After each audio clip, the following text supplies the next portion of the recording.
¿Qué fue la séptima papeleta? ¿Quiénes fueron sus protagonistas? ¿Qué tiene que ver la séptima papeleta con la Constitución Política de 1991?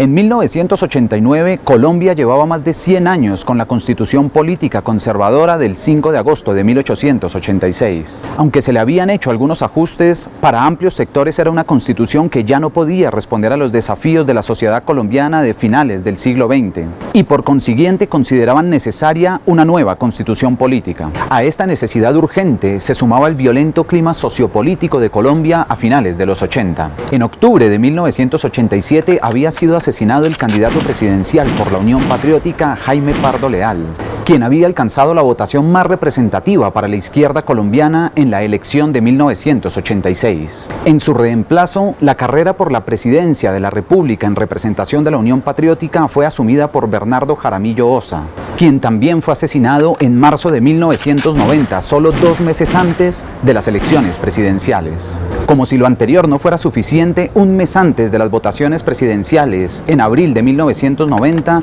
también fue asesinado el candidato presidencial por la Alianza Democrática M19, Carlos Pizarro León Gómez. Y cómo olvidar que para la misma elección ya había sido asesinado en agosto de 1989 el candidato presidencial Luis Carlos Galán Sarmiento.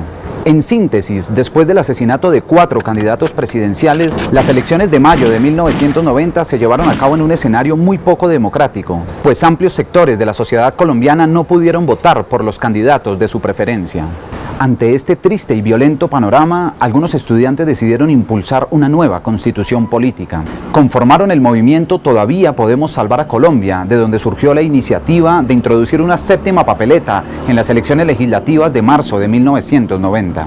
Las otras 6 papeletas eran para elegir senadores, representantes a la Cámara, alcaldes, concejales, diputados y juntas administradoras locales. La séptima papeleta, que no iba a ser contada de manera formal por la registraduría, pero tampoco iba a ser anulada, le permitía al ciudadano votar por una Asamblea Nacional Constituyente convocada por el pueblo.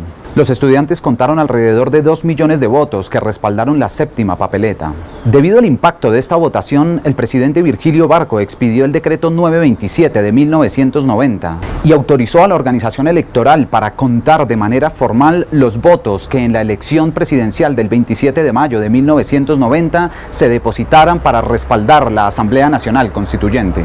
Algunos líderes de la séptima papeleta fueron Fernando Carrillo, Óscar Guardiola, Claudia López, Catalina Botero, Alejandra Barrios, Gustavo Salazar, Alfonso Gómez, Fabio Villa, Ana Ruiz, Óscar Sánchez, entre muchos otros. En esas elecciones de mayo del 90 fue elegido César Gaviria como presidente de Colombia. Gaviria apoyó la Asamblea Constituyente, los colombianos eligieron a sus delegatarios y durante un proceso de 5 meses que culminó el 4 de julio de 1991 nació la Constitución Política que rige en la actualidad a Colombia.